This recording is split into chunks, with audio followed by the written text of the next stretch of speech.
Olá, professores. Vamos dar início a um assunto que não cai muito em prova, mas está dentro do contexto esportivo, está dentro do conteúdo que sempre cai em concurso público, que é o conteúdo do esporte. A psicologia do esporte e do exercício é o estudo científico do comportamento de pessoas envolvidas em atividades relacionadas ao esporte, ao exercício e à aplicação do conhecimento obtido. Os pesquisadores nesse campo têm uma meta: entender de que modo os fatores psicológicos afetam o desempenho motor e entender de que modo a participação na atividade física afeta o desenvolvimento psicológico, muito do enorme crescimento nos últimos anos. A psicologia do esporte remonta ao início do século XX, é um assunto novo, e é melhor entendido dentro da estrutura dos seus 5 períodos históricos distintos, que não é o caso aqui, que a gente não vai ver o período histórico aqui, tá? Então, quando a gente fala de objetivo da psicologia esportiva, psicologia remete a uma palavra: autoestima.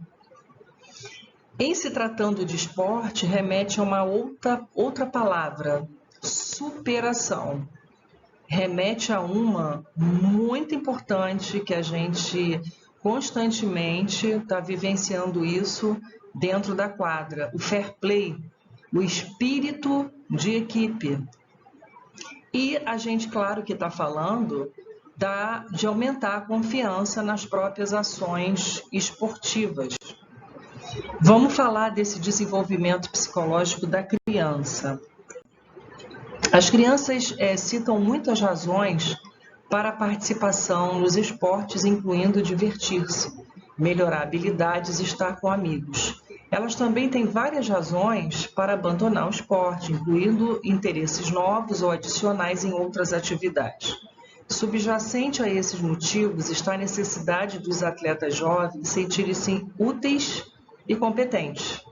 Crianças que percebem a si mesmas como competentes buscam a participação e permanecem envolvidas nos esportes, enquanto crianças que se veem frequentemente como fracasso desistem. Os adultos, eles podem facilitar a participação de crianças em atividades esportivas e impedir o afastamento das seguintes formas: diminuindo a meta de comparação social ou resultado, né? É claro que as próprias crianças se comparam, mas a gente tem que tomar muito cuidado quando a gente enfatiza muito a comparação e o resultado, comparação entre os amigos. Estruturando o ambiente para encorajar a motivação dos jovens atletas, intensificando a autoavaliação, focalizando-se em metas de desempenho individual. É o seu ótimo, né? Às vezes no SIGA a gente fala muito do rendimento ótimo, do desempenho ótimo. Essa questão da comparação, ela é natural entre as crianças, entre os adolescentes e entre os adultos. Mas nesse processo de formação, de desenvolvimento humano e motor, a gente tem que tomar cuidado, porque a gente atinge diretamente a confiança, a autoestima.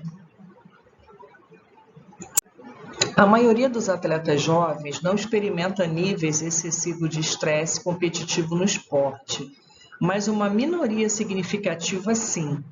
Níveis elevados de ansiedade, baixa autoestima, baixas expectativas de desempenho próprio, preocupação frequente sobre avaliação, menos diversão e satisfação e pressão dos pais combinam-se para colocar crianças em risco para ansiedade excessiva. O burnout induzido por estresse é um retraimento diferenciado no qual um atleta jovem interrompe ou reduz o envolvimento em resposta a um estresse de longo prazo. Conhecer as causas potenciais de burnout ajuda os adultos a ensinarem as crianças a controlar o estresse. Para praticar esportes na escola, meninos e meninas têm interesses comuns e alguns diferenciados. Isso tem uma influência da cultura muito grande. Por exemplo, os meninos, eles buscam um nível mais elevado de competição. As meninas têm a procura pela excitação da competição, pelo espírito de equipe, mas ambos buscam algumas coisas em comuns. Agora a gente chegou num ponto que provavelmente é o conteúdo de concurso, né? Que são as 11 diretrizes de treinamento quando a gente fala em treinando atletas jovens. Diretriz número 1. Elogie e encoraje as crianças que fazem coisas certas. Elogie os menores frequentemente. A melhor forma de encorajar é focalizar-se no que as crianças fazem corretamente, não nos erros que elas cometem. Hoje, o elogio e o encorajamento são ineficazes a menos que sejam sinceros. Então, diretriz 2. Elogie sinceramente. Reconheça o mau desempenho de uma forma específica, não punitiva. Coloque seu braço em volta da criança e diga: sei que às vezes é difícil, mas também ofereça algum encorajamento. Continue tentando, você vai chegar lá. A criança, ela percebe o excesso de elogios, o elogiar pelo elogiar. Quando você fala em atleta jovem, em treinando adolescentes, ou mesmo as crianças que já mais jovens começam a competir, eles querem o nosso feedback. Eles prestam atenção no feedback e eles querem melhorar. Diretriz número 3. Desenvolva expectativas realistas adequadas à idade e ao nível de capacidade da criança. A tarefa tem que se adequar ao aluno e não o aluno à tarefa. Diretriz 4. Recompense o esforço e o resultado. Os times perdem às vezes, atuam mal, mas se a criança dá 100% do seu esforço, recompense o esforço, reconheça o esforço, elogie o esforço. Diretriz 5. Concentre-se em ensinar habilidades. Planeje sessões de treinamento que aumentem a participação e incluam uma quantidade de atividades e variedades. Dê instruções curtas e simples. Faça muitas demonstrações. Vamos lembrar aqui que um dos objetivos, né, dentro do domínio motor é a aquisição da habilidade motora, aquisição de habilidades motoras. Lembrando que os nossos alunos passam por fases e estágios e têm que atingir o estágio maduro das habilidades motoras. Diretriz 6. Modifique habilidades e atividades de modo que elas sejam adequadas ao desenvolvimento. Cesta de basquete mais baixa, menores distâncias no campo, tudo isso vai ter uma ligação direta com a formação dessa criança, com o seu psicológico. Então, adapte a atividade à criança e não a criança à atividade. Diretriz 7. Modifique as regras para melhorar a ação e a participação no basquete. Por exemplo, instrua os árbitros a apitar apenas as faltas mais óbvias, até que a criança adquira mais habilidade. As crianças podem trocar de posições para dar a todos uma chance de participar da ação. Modifique as regras para melhorar a contagem e ação. Isso manterá os scores próximos e os jogos excitantes. A criança ela tem que se sentir estimulada o tempo todo. Muita informação, a criança não vai assimilar, a criança vai errar por isso, e isso é desestimulante. Diretriz 8. Recompense a técnica correta, não apenas o resultado. Olha que interessante. Um erro comum no treinamento de crianças é recompensar o resultado de uma habilidade, mesmo quando o processo de execução da habilidade é feita incorretamente.